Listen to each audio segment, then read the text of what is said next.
ऋग्वेद के दिव्य मंत्रों की श्रृंखला में आज प्रस्तुत है द्वितीय अध्याय का पंचम अनुवाक, जिसमें हम जानेंगे ऋभुदेव, इंद्र, अग्नि, अश्विनी कुमार और वायुदेव की स्तुतियाँ, उनके अर्थ और आध्यात्मिक संदेश। आइए जुड़ते हैं इस वैदिक यात्रा से। 20वां सूक्त, द्वितीयोध्याय। ऋषि हैं मेधातिथि काणव, देवता हैं ऋभुदेव और छंद है गायत्री। ज्ञानी जनों ने अपने मुख द्वारा जिन रमणीक स्तोत्रों की रचना की, ऋभु देवताओं के लिए उनका पाठ गान किया। इंद्र के निमित्त वचन मात्र में रथ में नियोजित होकर चलने वाले अश्वों की रचना ऋभुदेवों ने की। वे यज्ञ में समी आदि के साथ शोभायमान होते हैं। ऋभुदेवों ने गौओं को उत्तम दुग्ध प्रदान करने वाली बनाया और अश्विनी कुमारों के निमित्त सुख देने वाले तथा सर्वत्र गमन करने वाले रथ का निर्माण किया। चारों ओर व्याप्त रहने वाले अमोघ मंत्र सामर्थ्य से युक्त ऋभुदेवों ने अपने माता पिता को पुनः युवा बनाया। हे ऋभुदेवों, अत्यंत हर्षित करने वाला यह सोम रस इंद्र, मरुतों तथा आदित्यों सहित तुम्हें अर्पित किया गया है। त्वष्टा देव ने जिस एक चमच पात्र को तैयार किया था, ऋभुदेवों ने उसे 4 प्रकार का बनाकर प्रस्तुत किया। स्तुतियों द्वारा प्रशंसित ऋभुदेव सोम सिद्ध करने वाले प्रत्येक यजमान को तीनों कोटि के एक एक कर 21 प्रकार के रत्न प्रदान करे। यज्ञ भाग को धारण कर उसका सेवन करने वाले तेजोमय ऋभुदेव अपने श्रेष्ठ कार्यों द्वारा देवताओं के स्थान पर अधिष्ठित हुए। चलिए यात्रा को आगे बढ़ाते हैं। 21वें सूक्त की तरफ बढ़ते हैं। 21वां सूक्त। ऋषि मेधातिथि काणव, देवता इंद्र, अग्नि, छंद है गायत्री। इस यज्ञ स्थान में हम इंद्र और अग्नि को आवाहित करते हैं। उनकी स्तुति करते हुए सोमपान के लिए उनसे याचना करते हैं। हे ऋषियों, तुम यज्ञानुष्ठान करते हुए इंद्र और अग्नि की स्तुति करो। उन्हें अलंकृत कर गायत्री छंद वाले समागम से प्रसन्न करो। मित्रता तथा प्रशंसा के योग्य सोमपान की इच्छा करने वाले इंद्र और अग्नि को हम सोमपान के निमित्त आवाहित करते हैं। इंद्र और अग्नि को हम सोम के लिए यज्ञ स्थल पर आवाहित करते हैं। वे यहाँ आगमन करें। इंद्र और अग्नि सत्पुरुषों के संरक्षक, देवताओं में श्रेष्ठ, राक्षसों का वशीकरण कर उन्हें सरल स्वभाव का बनाने वाले, मनुष्यों का भक्षण करने वाले, राक्षसों को मित्र और संबंधी रहित कर दुर्बल बनाए। हमें सुखी करने वाले हे इंद्र और अग्नि, यज्ञ स्थान पर हमारे संरक्षक के रूप में तुम निद्रा विहीन रहो। चलिए 22वें सूक्त की तरफ बढ़ते हैं। ऋषि है मेधातिथि काणव, देवता है अश्विनी कुमार आदि, छंद है गायत्री।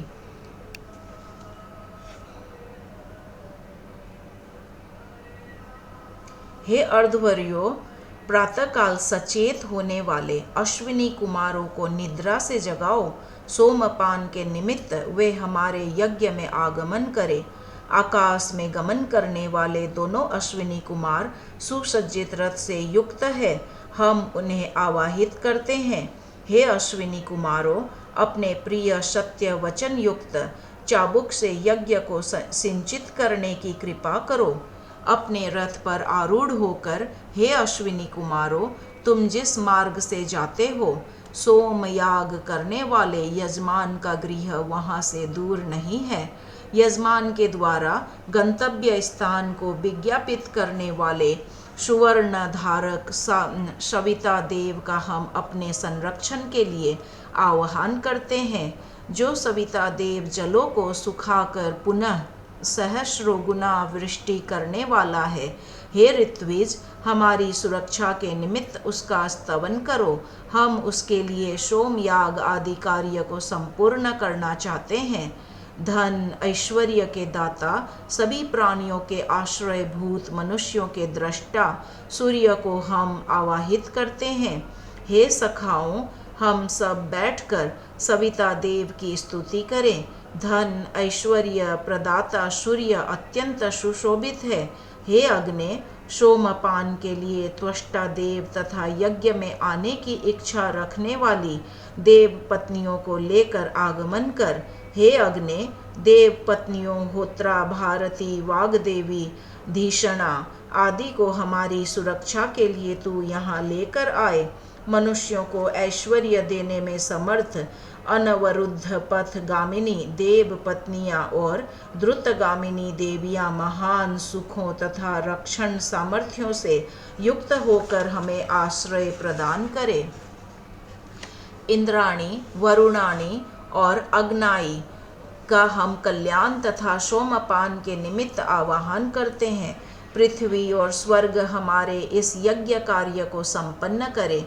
वे भरण पोषण करने वाले सुख साधनों से हमें तृप्त करे।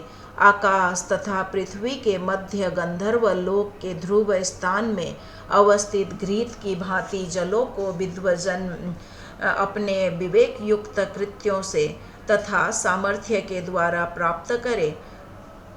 उत्तम आवास एवं सुख देने वाली, बाधा हरने वाली हे पृथ्वी, तू हमें प्रचुर मात्रा में सुख प्रदान करे। जिस स्थान से विष्णु ने अपना पराक्रम दिखाया, पराक्रमण किया, वही पृथ्वी के सातों धामों से देवगण हमारा संरक्षण करे। पराक्रमी विष्णु के 3 चरण है, अर्थात अपने 3 पांव रख करके ही विष्णु ने सारे संसार को समेट लिया। धूलि से भरे प्रदेश में इसका मर्म निहित है। तीनों लोकों में यज्ञ आदि कार्यों को पोषित करता हुआ विष्णु 3 चरणों से जगत में व्याप्त था। हे यजमानों, जगत में व्याप्त विष्णु के सृष्टि संचालन का अवलोकन करो। इसमें अनेक व्रतों का दर्शन किया जा सकता है। इंद्र के सखा योग्य उस परम सत्ता के अनुकूल बनकर रहें।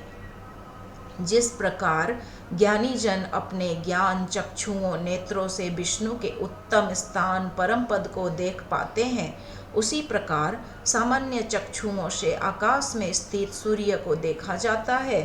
विष्णु के उस परम पद को चैतन्य ज्ञानी जन स्तोतागण प्रकाशित करते हैं। चलिए 23वें सूक्त की ओर बढ़ते हैं। ऋषि है मेधातिथि, काणव, देवता वायु इत्यादि। छंद है गायत्री, उष्णिक, प्रतिष्ठा, अनुष्टुप। अभिषितु सोम रस तीखा होने के कारण दूध में मिलाकर उत्तर वेदी के पास रखा गया। हे वायु, तू इस सोम रस का पान करने वाला हो। जिन इंद्र और वायु का यश दिव्य लोक तक व्याप्त है, उन्हें हम सोम रस का पान करने के निमित्त आवाहित करते हैं। सहस्रों चक्षुओं और मन की गति के समान वेगवान इंद्र और वायु का विद्वजन अपनी सुरक्षा हेतु आह्वान करते हैं। मित्र, वयम परम पवित्र और बलशाली मित्र तथा वरुण को हम यज्ञ स्थल पर सोमपान के लिए आवाहित करते हैं। हम उन मित्र और वरुण का आह्वान करते हैं जो सत्य के पथ पर गमन करने वालों और का उत्साह बढ़ाने वाले हैं। धन और ऐश्वर्य से परिपूर्ण करने वाले मित्र और वरुण अपने समस्त रक्षा साधनों से हमें सुरक्षा प्रदान करे। हम सोमपान के लिए मरुतों सहित इंद्र का आह्वान करते हैं, वे यहाँ आकर तृप्त हो जाए। पूषा देवता समान इंद्र ही उत्तम दान करता है। मरुदगणों सहित वो हमारे आह्वान को सुनने वाला है। हे दानी मरुतों, तुम अपने सहयोगी और बलवान इंद्र के साथ दुष्ट शत्रुओं का विनाश करो। कोई दुष्ट हम पर आधिपत्य न कर सके। अनेक वर्णों से युक्त पृथ्वी के पुत्र महान वीर तथा पराक्रमी मरुदगणों को हम सोमपान के लिए आमंत्रित करते हैं। तीव्र गति से प्रवाहित होने वाला गर्जन विजय नाद के समान गुंजारित होता है, जिससे मनुष्य का कल्याण संभव होता है। विद्युत के समान प्रकाशित मरुदगण हमें प्रसन्नता और सुरक्षा प्रदान करे। हे पूषा, तू तेज युक्त धारण शक्ति से संपन्न है। जैसे खोए पशु को ढूंढ कर लाते हैं, वैसे ही तू स्वर्ग से सोम को लाए। प्रकाश युक्त पूषा ने अंतरिक्ष गुहा में छिपे शुभ्र तेजों से युक्त सोम राजा को प्राप्त किया। हमारे लिए पूषा देव याग के हेतुभूत सोम के साथ बसंत आदि 6 ऋतुओं को उसी प्रकार प्राप्त करता है जिस प्रकार अनाज की प्राप्ति के लिए कृषक खेतों को जोतता है। यज्ञ की अभिलाषा करने वालों का सहायक मधुर रस रूप जल प्रवाह सखा रूप है और वह दुग्ध को पुष्ट करता हुआ यज्ञ मार्ग से आगमन करता है। जो जल सूर्य में समाहित है या सूर्य के साथ उसका सान्निध्य है, ऐसा जल हमारे यज्ञ का सिंचन करे।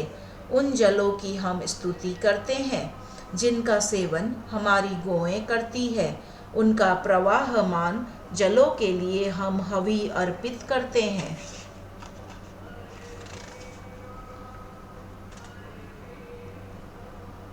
जल में अमृत के समान औषधीय गुण है। हे देवताओं, ऐसे जल की प्रशंसा से तुम उत्साहित हो। जल में सभी औषधियाँ सर्व सुख प्रदान करने वाले अग्नि तत्व समाहित है। प्राय सभी प्रकार की औषधियाँ जलों से ही प्राप्त होती है। यह कथन सोमदेव ने किया। जीवन रक्षक है जल समूह। औषधियों को तू हमारे शरीर में स्थित करे, जिससे हम रोगहीन होकर चिरकाल तक सूर्य दर्शन करने में सक्षम हो। हमने कोई पाप किया हो, किसी से द्रोह किया हो, सत्पुरुषों पर आक्रोश किया हो अथवा असत्य आचरण आदि का जो भी पाप कृत्य किया हो, हे जलो, उन सब को बाहर तुम कर दो। हमने जल में प्रविष्ट होकर उसके रस को अनुभव किया है। हे अग्नि, हे पयश्वान, हम तुम्हारा स्वागत करते हैं। तुम जलों सहित आकर हमें तेज प्रदान करो। हमें तेज युक्त करने वाले हे अग्नि, तू प्रजा और दीर्घ आयु से हमें युक्त कर।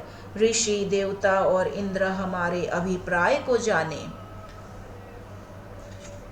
श्री कृष्णार्पणमस्तु।